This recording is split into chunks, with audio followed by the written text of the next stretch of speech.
If you're comfortable, I'd like to do a word association. We can try. Music. Everywhere.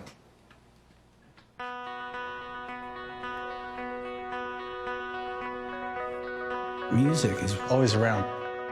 I couldn't imagine life without it. It's the most phenomenal thing on the planet, and it just hangs in the universe. Music is a universal language of all people. Everybody loves music. Just throwing the word music at me, I don't know, you got a week for me to answer? For me, music is life. You start off from when you first envision where a song could go. The whole journey is all about the connection to that person. I'm not a huge verbal guy, but I can really communicate a lot through an instrument. Music gives me that relationship with you where you feel like you know me, you my friend, I raised you. Good evening, Los Angeles. Whether you're doing classical, jazz, pop, rock, folk, doesn't matter. It's about the emotion. It's unreal to be the person that carries that sound to people. You just want it to sound right. Sound right, not wrong. It's a very, very odd time for music. Odd time for music. The last 5 years, I think we've hit the valley of sound quality. You don't hear the complexity of a song with compressed MP3s. You're just constantly listening to something low quality with some low quality earphones or through low quality speakers, and you're not really hearing everything. Compression removes up to 90% of the original song, and I think that, people aren't aware of that. We have a McDonald's generation of music consumers. Pandora's box is open and we're living in it, but it's possible for the stuff to sound a lot better than it does.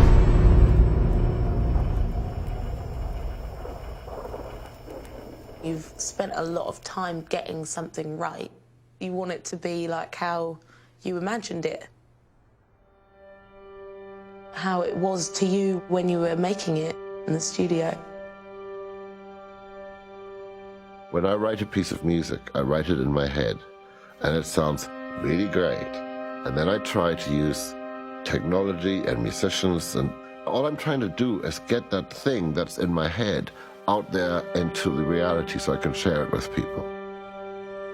I don't wake up with like a brand new song in my head. Waiting for something that never comes. For me, it's like a labor of love. It takes a lot of time. It takes a lot of work to get a song to the point that I'm ready to put it out into the world. When I think of an album, I think of it as an adventure, a journey through a lot of different soundscapes. As a producer, when I work with different people, I get the opportunity to try something different. This is like, how am I going to bridge, my world with the Linkin Park world? You take someone and you make them the best they can be. You create continuity, you create a sound, you help mold it together to be a work. Whatever's in my head, 99.4% of the time, it comes to life. Because it's about finding the right people. I take the guards off and say, what do you think is best? What do you feel? It's the idea of taking people where they haven't been before. I gotta crank all the way up, everything else is down. Making songs, it's building a house of cards, right? So you choose each drum, you choose each mic, and you do the same for guitar, you do the same for bass, whatever instruments are in your song. I like to start with a drummer and get the pace and the tempo, and then a guitarist to decorate, and then just build it. Until you've written the last note, you don't even know how to describe it. But you're chasing something, and you can't put it into words. It just is pure instinct. It'll be a mix of, this is it, this is the best, I'm so excited, and then I hate it. How did we get here? I don't know how we can fix it. You always want to satisfy yourself. Oh, that could be better, this could be better. Let's do it again. Really pressurizing yourself and delivering something. There's some magic in it. Here, sing it in and let's see how it sounds. Waiting for the night, waiting for the light that never comes. if you simplify everything, all the knobs and toys, doesn't make you tap your foot, doesn't make you want to cry, doesn't make you call your girl, guy, whatever. You know, does it trigger that emotion? It's that connection between you and your instrument and your voice that's really making the music, and it's that interaction of everybody playing the same song and that combustible thing that happens when it all clicks. There's a lot of work that goes into it to make it just listenable for other people's ears. And then I chase the soul, waiting for a... It's like either hard or weird. Let me do it again. One of the hardest moments for anybody, musician, songwriter, producer, anybody, when is it done, right? When I get moved, somebody else is gonna get moved. And I go with my goosebumps. Man, the get it right part don't come until people tell you it's right. I mean, you have an initial feeling that, hey, I got it right, this shit feel good, it's banging. My confirmation is usually my homies, or I gotta have a bunch of girls, because the girls gonna tell you the truth. You know, if they say, hey, they get, that's what I'm looking for. That's the note I'm looking for right there. Waiting for a light that never comes. A lot of care is taken in putting all that together. And then it turns into an album and somebody streams it in the worst possible compression format and then listens to it on earbuds or their shitty laptop speakers. Then it's kind of like a lot of that work kind of goes nowhere.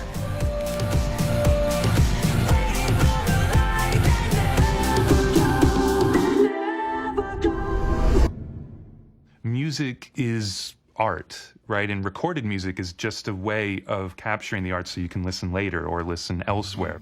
Recorded music has only been around for a little over 100 years, so it's all pretty recent. In the 60s, it was vinyl. It's like having a novel or just an artifact. I love objects and just kind of memorable things. There's nothing like waiting for that pause before it starts. It's sort of magic. As a kid, wasn't no scratching or rewinding the record. It was just letting it play and enjoying the words, the music, and the feeling, and that's it. Vinyl is Nirvana, not the group. 8-tracks are kind of the first step in increasing that portability of audio. I didn't like 8-tracks. The tape was always falling out. And they were just a pain in the butt. I still love cassette tapes. It reminds me of my childhood. And my mum got me a ghetto blaster. I had Bad on tape.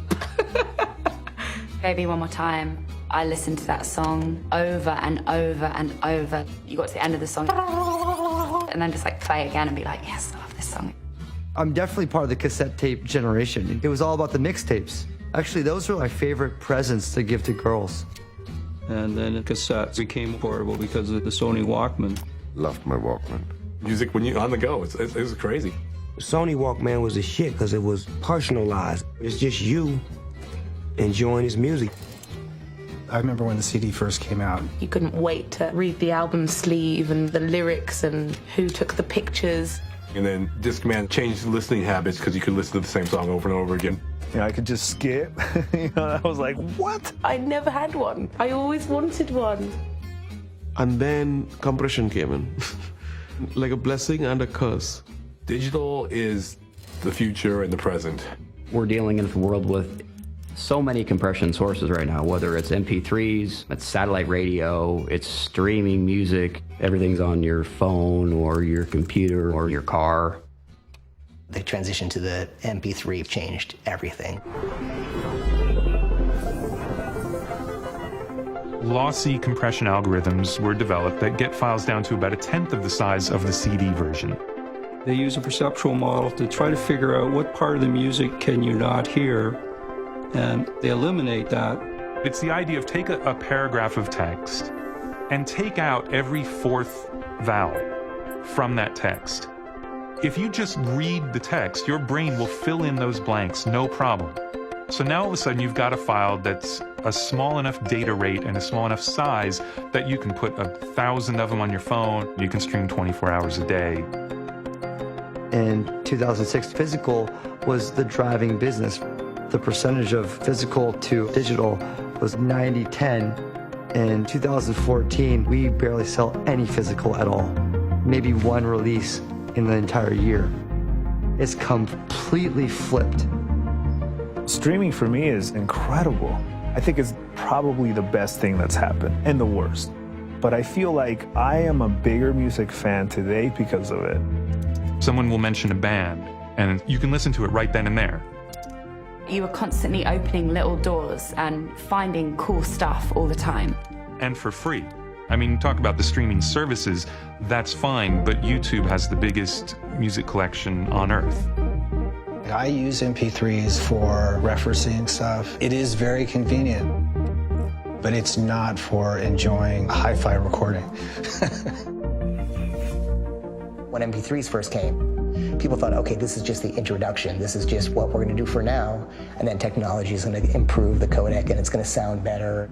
However, we kind of got stuck there. MP3, dangerous. Because it's not what is faithful to the original recording. Portions of the original signal just aren't there anymore. If you really go into the nuances and the detail of the music, some of the things are missing. Compression does take the emotion and the life out of music. They watering it down and they diluting and they making it sound thinner. It's getting rid of high frequency information, which really creates that clear vocal or guitar. Whenever I called you, I couldn't say it was only yesterday, but yesterday so far away. What's ETA? It takes away the transients, drums, cymbals, claps, beats, pops, clicks.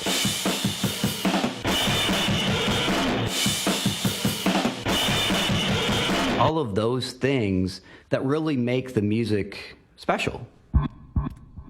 You can absolutely get to the point where nobody cares. Like, you play that back, really crappy speakers with a bad source file, and it will completely change your perception and your ability to connect, and it just doesn't make sense anymore. When you make a record and you're in the studio and you have all the tracks and everything is like right there in front of you and you can hear every instrument and you know exactly what it's supposed to sound like, and for it to come out compressed, it's almost like, why did you put all the work into it in the first place? Because you don't hear it that way. It's a distortion of the art. It's like looking at a Van Gogh through filtered glasses. The whole challenge of everything right now in the arts is convenience. What we've learned in the last 10 years is people will sacrifice anything for convenience. I started cataloging what all of the different music services were using for their file types. And it was only about the size of the catalog and the ease of delivery.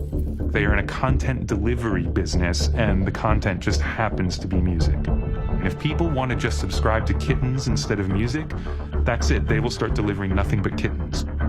Convenience equals more sales, and then more sales equals shittier quality control. Stuff gets marketed in such a way that people get confused. You just get shiny lights and colorful logos and stuff that looks really cool hanging around your neck. It's more of a fashion statement than it is actually a good quality audio product.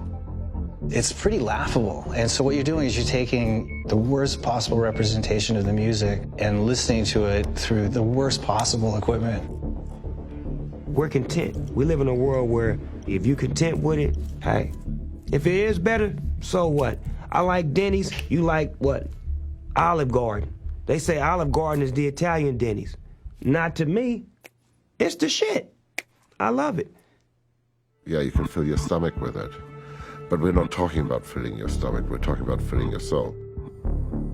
With TV, as soon as there was any technology that would make it look better, everybody wanted it because they could see it, they believed it. Whereas with music, there was all the functionality that people wanted. No one ever said that they were giving up audio quality. They pretended that it was just as good because that's what they were selling. And they basically hid the fact that it sounded like crap. I would say most people don't actually know that they're missing out. So that's the cold thing, is that nobody knows and nobody cares. Their ears are tuned to whatever we have. This is all we have. Doing the listening rooms, one thing we were noticing is, I called it the head bob test, but you start streaming a lower bitrate MP3, and all the people who like the song will start bobbing their heads, and they'll get into it. Then you go back and play the high-res version of it, and usually 4 times as many people will move their heads. 4 times as many. It's not like there's one dude who likes this more. It's a shame that right now we're sort of cheating people out of that. We're only giving them the cherry, and they're not digging into the main part of the cake. As a listener, what actually upsets me more than losing the quality is I'm losing the entire artistic experience. That when an artist creates an album, they think about sequence, the liner notes, what is the packaging, what is the title of this album, and nowadays, most people get their music through YouTube. An album for me was a world unto itself. I remember opening up albums and just looking at who wrote the song, who produced the song, looking at the pictures and this shit is fly. And you would appreciate the music that much more based on the passion that artist put into that project. It's very easily accessible, so it's very easy to throw away now. Even in myself, I never used to skip things. I used to just listen to the whole album. Now it's like, what's new? Preview? No, I don't like it. Preview? I don't like it. Preview? That one's good, bye. It's a little bit of a lonely experience, which is not, I don't think, at least our music isn't necessarily made to be that.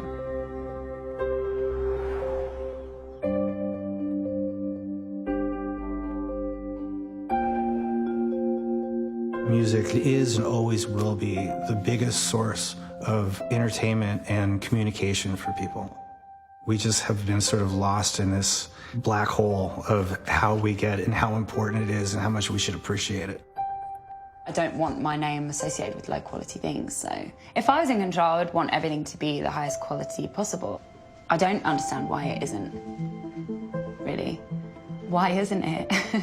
Who's got the answer to that?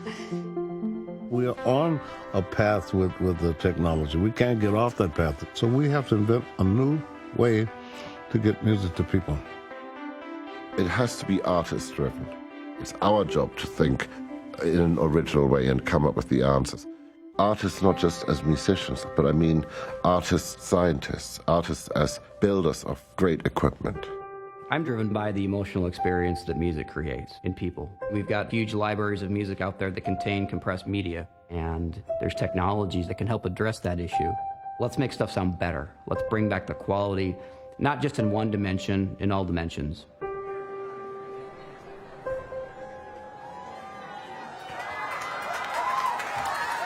Hello, everybody.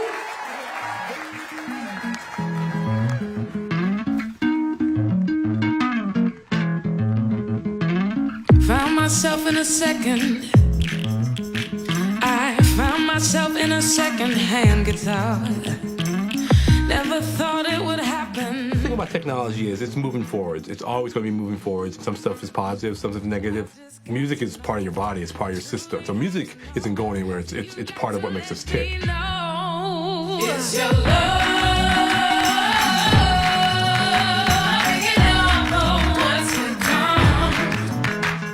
When something can change the way you feel, physically you feel different after hearing something, it makes you want to do right by it. It's your love.